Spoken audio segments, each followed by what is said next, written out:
This Family Life News podcast is made possible by the support of listeners like you. Next on the 5 o'clock report. He is a great Washington story. The United States is going to take off like a rocket ship. They didn't listen to Harry Truman. They ought to listen to Donald Trump. We've reached a point where it's just too much censorship. I want to support families. You're making the job of law enforcement less safe. Get more young Christians involved in active pro-life ministries. Now, let's go to the newsroom. Good afternoon and welcome to the broadcast. I'm Family Life News anchor Sarah Harnish. The body of former President Jimmy Carter has arrived in Washington, D.C. He is a great Washington story, someone who came from nowhere to become president of the United States. Carter's casket now in a horse-drawn caisson heading for the U.S. Capitol, where he'll lie in state ahead of his funeral Thursday at the National Cathedral. CBS reporter Robert Costa. Whether you're a Republican or Democrat, if you go down to Plains, Georgia, and Archery, Georgia, and you go to that boyhood home, and you think to yourself, in 1924, this young kid was growing up here, and he ultimately became president of the United States.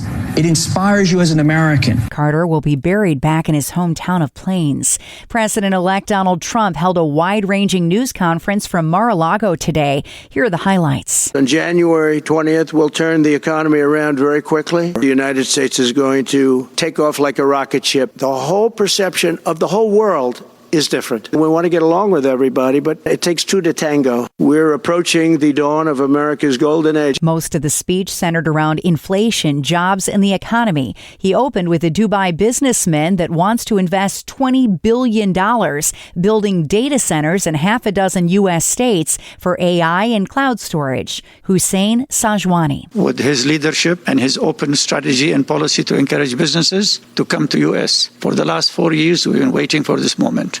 And we're planning to invest $20 billion and even more than that if the opportunity in the market allow us. Trump also hinted at territorial expansion by taking back the Panama Canal. They've overcharged our ships, overcharged our Navy. And then when they need repair money, they come to the United States to put it up. We get nothing. Those days are over. And buying Greenland from Denmark. In fact, his son Trump Jr. is there now in negotiations. Analyst Mark Thiessen. He's not the first president who wanted to do this. Harry Truman tried to buy it in 1946, and he offered them Point Barrow, Alaska, and said you can keep all the oil that's discovered there. 1967, biggest oil discovery in history. They lost a lot of money by not listening, so they didn't listen to Harry Truman. They ought to listen to Donald Trump. Greenland strategic for our military. An appeals court has rejected Donald Trump's request to postpone his sentencing of his hush money case in New York City. So far, it looks like Donald Trump will proceed to be sentenced this Friday by Judge Merchan regarding the hush money case.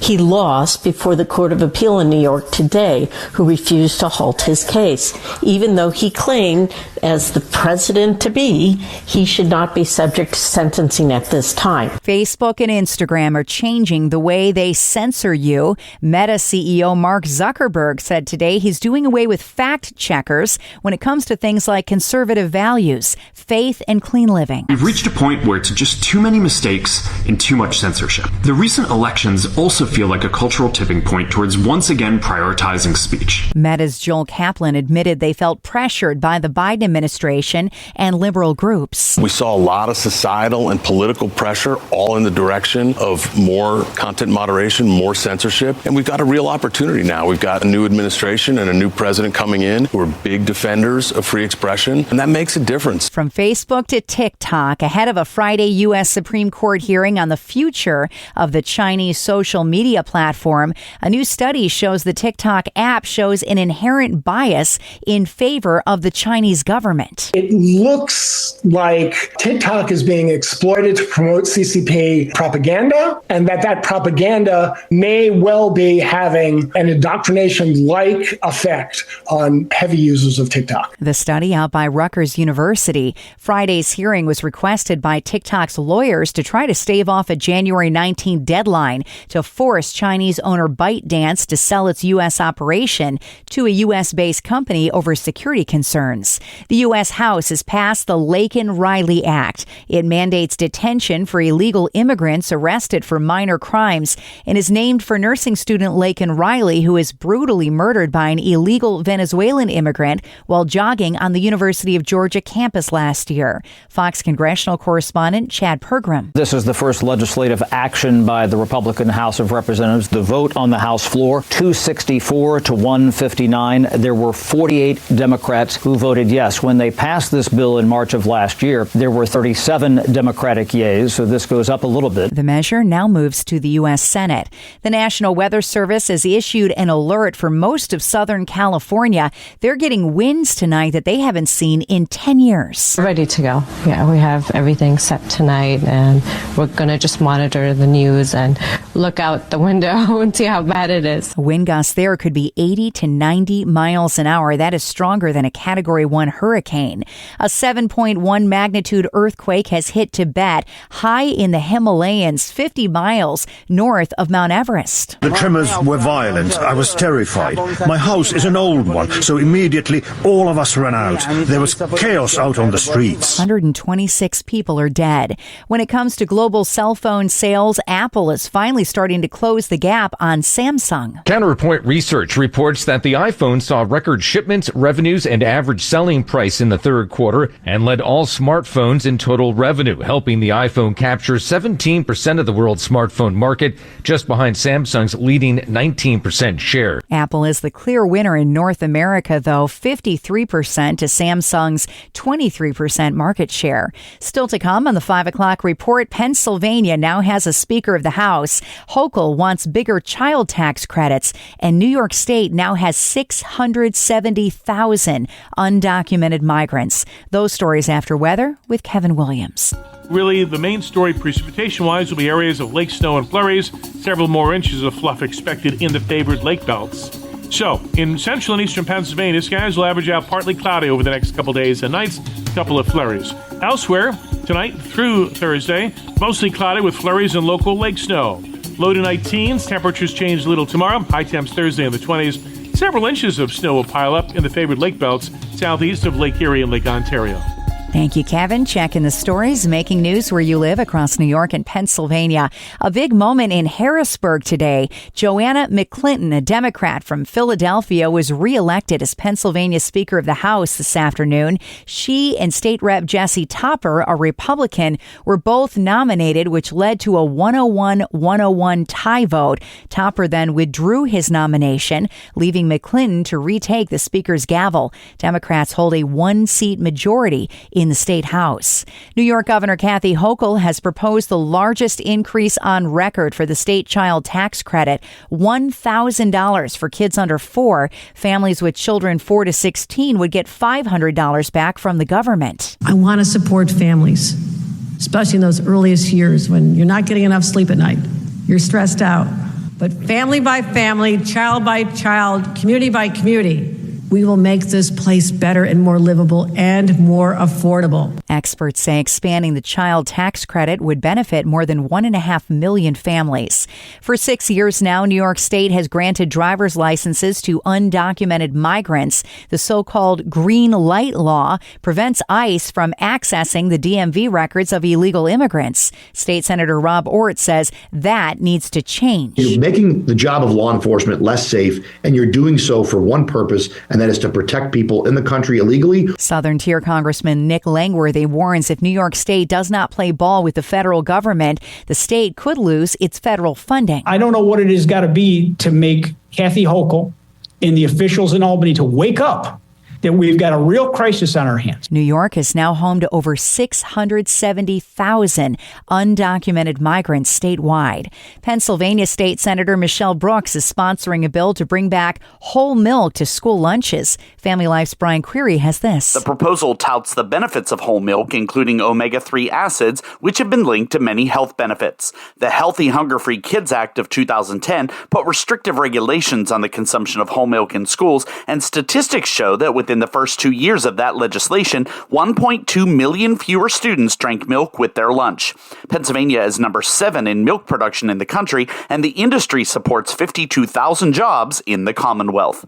Brian Query, Family Life News. New York is seeing high levels of cases of COVID, RSV, and whooping cough, as well as a nasty stomach bug known as norovirus. The University of Buffalo's Dr. Thomas Russo tells Spectrum News. Norovirus is a great survivor on inanimate objects. That's why it's very important, if you're in close contact with someone within the household, to please wash down those surfaces very carefully. Diluted bleach is the best means to eradicate this virus. He says many of those spreading respiratory viruses can lead to pneumonia if the patients don't get enough rest and fluids. Next at 5, a Christian ministry in the village of Canastota, New York is training and motivating a new generation of pro-life leaders. Our Mark Webster interviewed Joanna Myers of the Life Matters Training Center. Let's listen in. Training the next generation so that the work could continue to get more young Christians involved in active pro-life ministries, to encourage, educate, and equip Christians of all ages, but specifically younger Christians, to be active pro-lifers, training them to know how to have a conversation about life and how to connect that to the gospel, which is the foundation of why we're pro-life. Part of our program is the opportunity for young people, like high school graduates or young adults, to live at the training center for a period of time and be fully immersed in pro-life ministry on a full-time basis, work on discipleship with the interns and outreach and discipleship and ministry.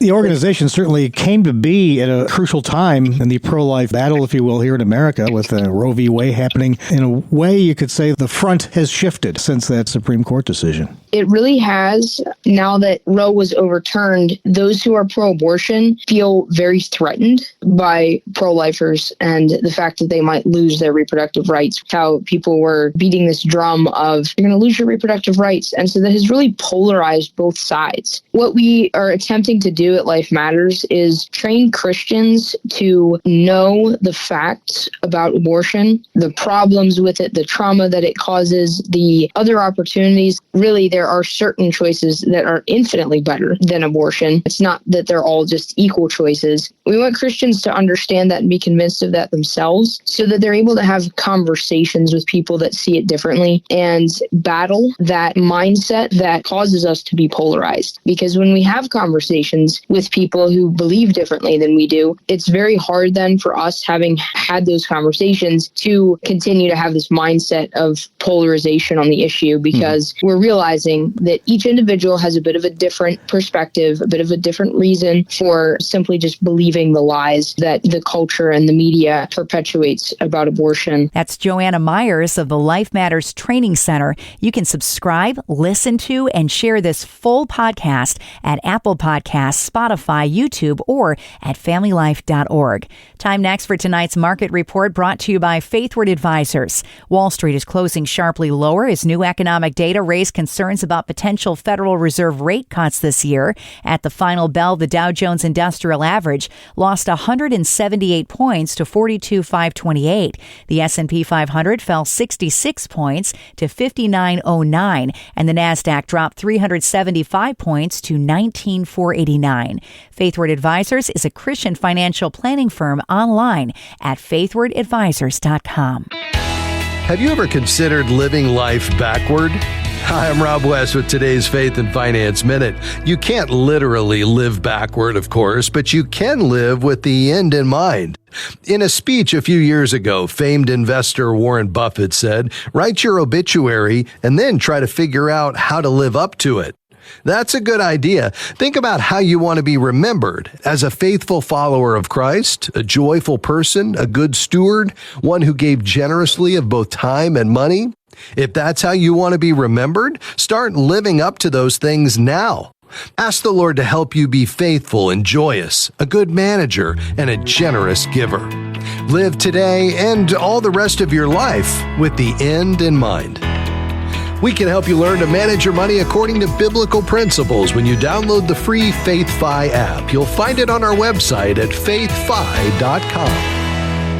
Coming up on the 5 o'clock report, how a sibling haircut led to entry into a contest at the Pennsylvania Farm Show. We'll take you there after weather with Kevin Williams. We've got another Hug Your Honey night coming up tonight. It will be cold. Temps mainly in the teens. Wind chills single digits and below. Areas of lake snow and flurries and blowing snow, except just partly cloudy in central and eastern Pennsylvania with a stray flurry. Temperatures changing little on Wednesday. Thursday, still some areas of lake snow, the high in the 20s. Several inches of new snow will accumulate now through Thursday in the favored snowbelt area southeast of Lake Erie and Lake Ontario. And we'll wait to see if an East Coast storm will have any impact over the weekend. Likely not in the current forecast thinking, but we'll keep you advised. A little chilly out there, too. Our high on Wednesday is just 18 degrees. Finally, at 5, the fan favorite mullet competition was held on Monday at the Pennsylvania Farm Show in Harrisburg. More than 80 competitors in 5 different age groups took part in the 2-hour contest. Kelsey Cunningham from northeastern Pennsylvania admits this was not what she envisioned for her son, Camden. Oh, no. So we were actually not a fan of mullets, but his brother chopped his hair 2 years ago. So we gave him some options to cut his hair, and he chose the mullet, and we're like, okay, I guess this is our life now. And then shortly after that, everything mullet started popping up. So it's been a fun ride the whole entire time. Yeah. Never cutting it off. Never going to cut it off? Yes, I want to keep it forever. A defiant young Camden talking to Dennis Owens at ABC 27. People from all over Pennsylvania came to witness the hairdo contest. Of course, a mullet is business in the front and party in the back. The farm show runs through Saturday in Harrisburg. And that is the world that we live in for Tuesday, the 7th of January. I'm Sarah Harnish, and this is the 5 o'clock report on Family Life. Thank you for listening to this Family Life News podcast. If you've been encouraged by what you've heard, please share it with others and click the subscribe button to automatically receive future episodes. Family Life is a listener-supported ministry. Podcasts like this are made possible by your financial partnership. Find out more at familylife.org.